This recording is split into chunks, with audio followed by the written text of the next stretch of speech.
What can people do to protect themselves from getting the new coronavirus? There are some measures. Frequently wash your hands with the soap and water.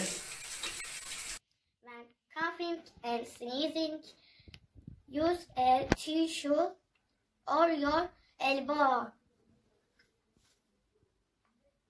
Don't touch your eyes, nose and mouth with your hands. Avoid close contact with anyone that has fever and cough. Cancel or delay your journey. When you return from abroad, stay at home for 14 days. Open your windows for fresh air. Clean your house every day.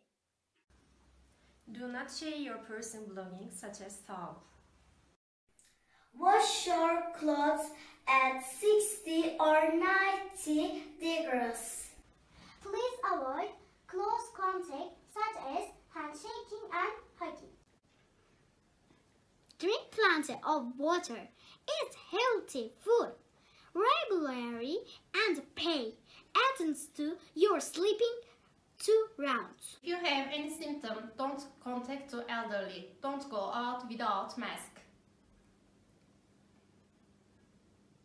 If you have fever or cough, wear a mask and go to hospital.